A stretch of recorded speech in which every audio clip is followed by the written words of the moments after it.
Thank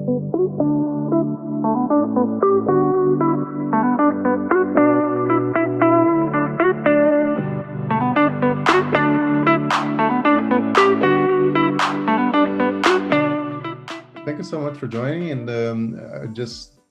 Thank you. I actually prepared a presentation, to be somehow more interactive. So I guess I'll share that so that also in the future, people will get to see what I wanted to say.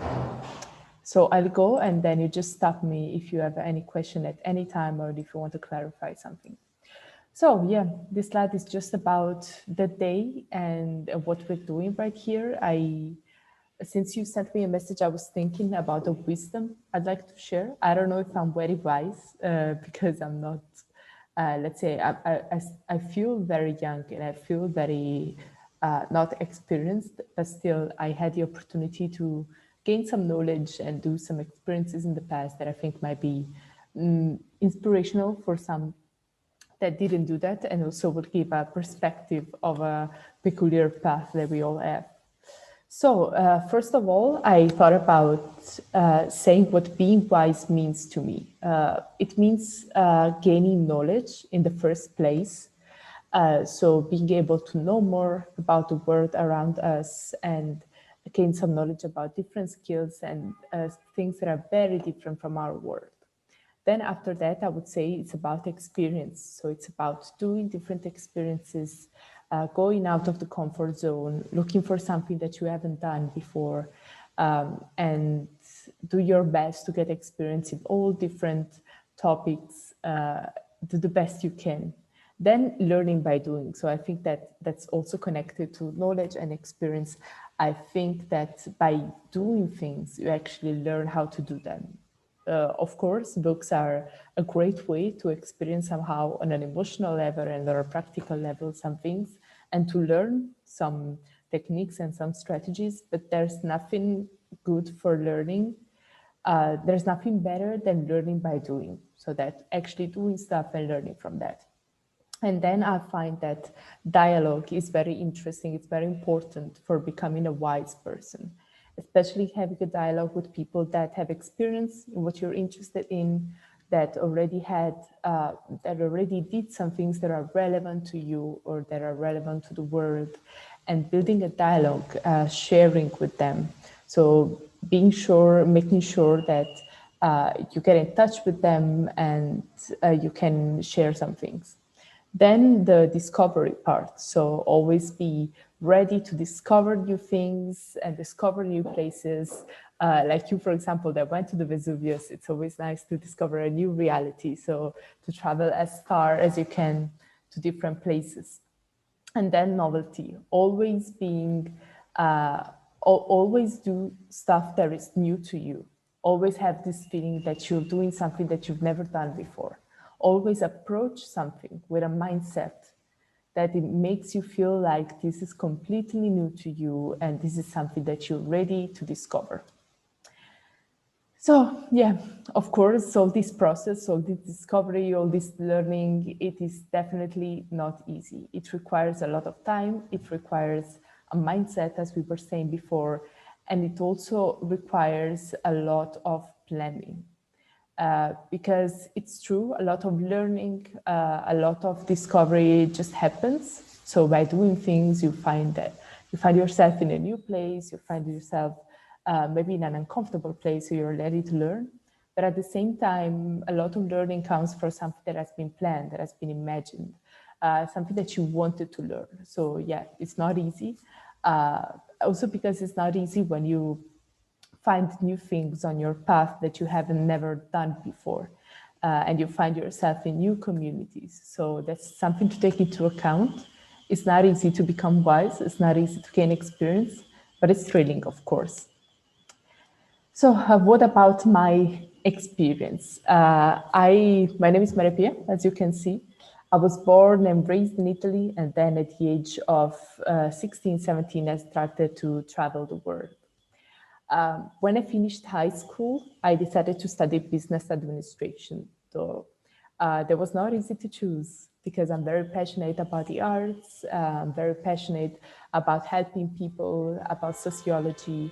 But at the same time, I wanted to learn something from which you could really shape the world that you live in. And so I decided to go for business administration because I think that enterprises at all levels, they have a real social impact and a great economical impact. In fact, if you watch at the things that most changed the world in the last few years, these are businesses, these are enterprises.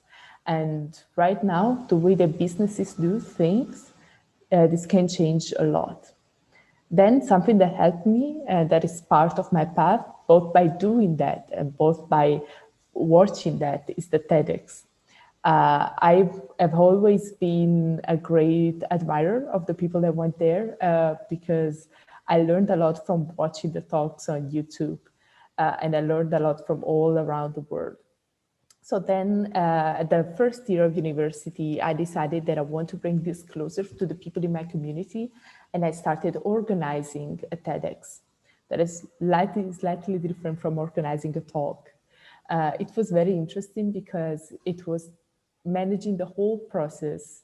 That was a very good learning experience by writing the proposal, finding the place, putting in one place all the stakeholders to decide what to do, finding the speakers, educate them, and also find a way to transmit our message to the young people that were part of the community.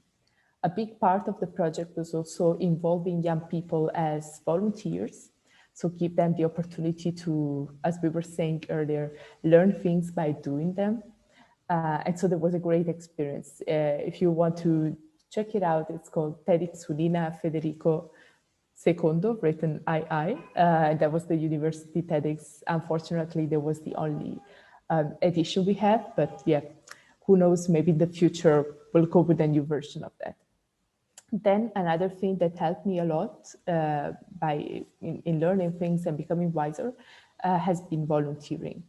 So I started volunteering when I was 14 in an organization that is called Leo Club. That is, let's say, the young people of the Lions Club. And it's an organization that is focused on helping people at all levels, also at an international level, in a formal way. So there's a lot of ritualizing things, and also there's a strong feeling of community because you do everything in clubs, and then clubs are part of a regional and national and international reality. That was my first volunteering experience, but then I went on with many more experiences they were very different, because while this was focused on service, on helping people, then I also went to Amnesty International, that is more about campaigning and being active and find fun and interactive ways to take your message to the people and make them understand the importance of human rights. I also volunteered in universities. I volunteered in events. Somehow I volunteered for the TEDx, not for the one I organized, but for others. And on a local level, I organized visits to museums. So let's say I always liked volunteering. I always liked to do some work without getting money back. And that gave me a lot. That gave me much more than what I gave to it.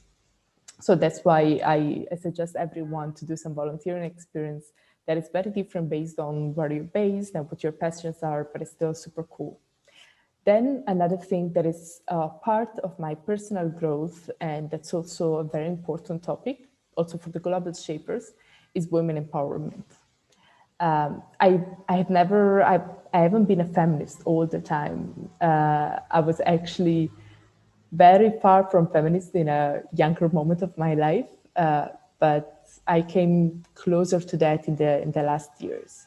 I was reading books, I was discovering things, and when you start working, it's impossible not to notice how different women are treated from men. So that was a big leap, a big development for me, starting to understand that women empowerment is necessary nowadays, and that all women have to do something for that. That is in my point of view. So I joined campaigns and I started to read more about that and talk with people and read stories and watch movies. And now that's sort of part of my reality. I understand how important it is to support other women in their personal and professional growth, and also advocate on a higher level to support women empowerment as a whole. And then a part that was very important in my learning process was to find and to talk with role models. So with people that I consider, let's say, that I consider someone that I would like to be one day. That was very important for me to reach out to those people and talk with them and understand how they did something that really helped me on a personal level. So this is more or less my path to what I do today. Today I actually do something that is connected to sort of everything that I've listed because I work in a startup incubator. So I support businesses having a local, an impact on the local level. I also support many organizations that fight for gender equality, for human rights. I speak to people as I'm doing today to get across some messages to support other people in their personal and professional growth. And I bring these ideals on a local level. I try to do activities on a local level that can really empower all the people. And then I work in a project that is basically managing young people on a European level to create activities of civic engagement so that they can grow and also the community around them can grow. So I try to put all these activities, all these experiences in one word that I would say is experimenting. What I did and what I never want to stop doing is experimenting with my life, with my experiences, with the people around me, and always find new way to do things that could stimulate me and challenge everyone that is around me. So then I thought about giving some, let's say, advice to the young people watching, to the young people that will watch, or also not the not so young people, but they are still eager to learn. And I think the first thing you can do is volunteering. As I said, that helped me so much, and I see that it's helping everyone around me that did that. And it's also helping the communities. So that's super important to volunteer. I invite everyone to check out the activities that work on a local level, but also global communities such as the Global Shapers or other networks that they might find in their region or in their city. Then I would say go out of the comfort zone. So always challenge yourself with new activities, with new things. Try to find ways to do something that you've never done before and that is very challenging to you. Then talk to people that inspire you. Find your role models. Find out what you would like to be one day. Find strong men, strong women, strong young people that really are making a change or trying to make a change in the world, and talk to them. Try to understand what's their motivation. And this will motivate and help you also very much. Then, do what you love. You cannot do something on a very high level, keeping the quality of what you do, if you do something you do not love. In your professional, your personal life, in your development, you should always choose to do something you love, because then it's just everything gets better and your life gets better and the quality of what you do gets better and the impact you get gets better. And you speak with that with some light in your eyes that shows how much you love that and how much you want to contribute to that. Then find ways to grow. Actually, all the things that we have said before, they will make you grow. So you will not need to find, let's say, activities to grow only. You grow by volunteering, you grow by experiences, you grow in the dialogue, you grow in everything. You grow in your personal, professional activities every day. Even the smaller tasks, the things that sometimes maybe make you bored, finding new ways to do that, it's something that helps you to grow. And of course, have a growth mindset. So think about, recognize that you're learning, write down what you're doing, write down what you think, what you want to be doing, and this will really help you grow and be a better person. And then take your time. Not everyone has the same time. There are some people who finish universities on time, others need more time. There's people who read 200 books a year and some others only read 10 or less. Everyone has a time to do something and we do not need to run. Quality is best than quantity. Do something that you love slowly is better than do many things that you do not love. So do not be scared if you see everyone around you is running. Just take your time and do things on your own level, on your own time, and don't care about that. Time is relative, time is a human concept. And I'm not going into philosophy, but just do not run. Think about what you're doing, be conscious, be mindful, think about that, and you'll find this is way better on a mental health level and better for you. So that is it. That is my personal email. If anyone wants to contact me, and I sort of finish early. So if there's some question, Marcelo, of anything else, we can talk about that. Thanks, Maria. What changed your perspectives in how did you go from not knowing that TEDx existed to organizing one? What inspired you to do this? I think it's just been, a gradual thing, like starting volunteering on a small local level and then starting to understand the impact it has is motivating. So it's just consequential to that. You start doing something small and then it becomes bigger and bigger and bigger, and then it becomes organizing something from watching that. Also because by doing things, you want to become, you want to give some others the opportunity to grow as you did. So while you volunteer, while I participated as a volunteer in the TEDx, I was like, wow, this is cool. Like I'm feeling I'm learning things. I can talk with the speakers, I can make connections. I can feel like these talks that I'm helping creating, they do have an impact on what's around. So I want to do more. How do I do that? And the most logical way was to, let's say, broaden the impact by organizing another event in the university community. So I think that's, in all cases, that's consequential to what you do. If you start, then you will always want to do more and to give more, and you'll always find new ways to do that. Yeah, in many ways, you get involved, and our brains are structured so that the feeling of losing something is more powerful than the feeling of winning something, right? So if you already put a lot of time and effort in something that you believe in, the natural path is just to put more time and effort and make it bigger and more successful. At least that's what tends to happen with people who achieve things in life. They don't want to just give up because they're lazy. Tend not to have too many options career-wise, but they also tend to have less fulfilling lives. So I guess the important thing is just to promote the fact that even as a teenager, you could be the organizer of a TEDx, right? There are lots of TEDx teen events. And my assumption is that because you were part of the Lions Club, same thing for Rotary, same thing for a few other organizations, it was obvious. It's like, yeah, my mom, my dad, my siblings, my cousins, they're all involved in those things. So you grew up knowing that this was a reality.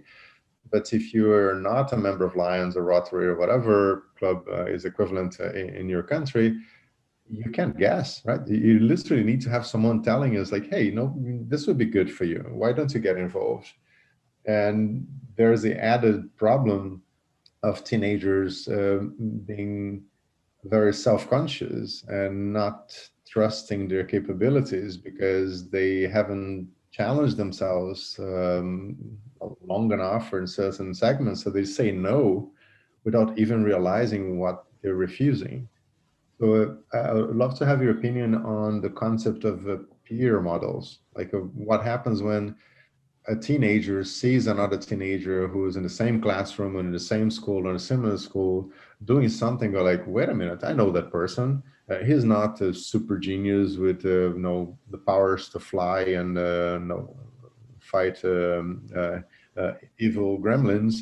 He's a teenager just like me, and look at what he or she has managed to do. So what do you think is the role of peer models to motivate teenagers to get more involved, to do the things you described? I think it's extremely important, such as school clubs or organizations with young people. What I think it's important on the same level is mentorship, because I think if you have someone more experienced telling you that you can do that, you'd feel it's even more motivating. And then a lot about peer learning depends on the context, because if you are in a class with someone that is so talented and doing so many things, probably your environment is already a good one. The problem comes when the environment itself is not stimulating. So where you are in an environment where no one is doing anything, and even the schools and the education is not helping you. In that case, I think mentorship is a good idea. And that should come, let's say, structured on the educational level, because school education is the only thing that can change some situations. So I think that's super important. But about peer learning, yeah, it works only if you are in a context that's already very good and very stimulating. But if you are in a class, in a school, in a city in which there's no other active young people, then it will not help, it will not be as motivating.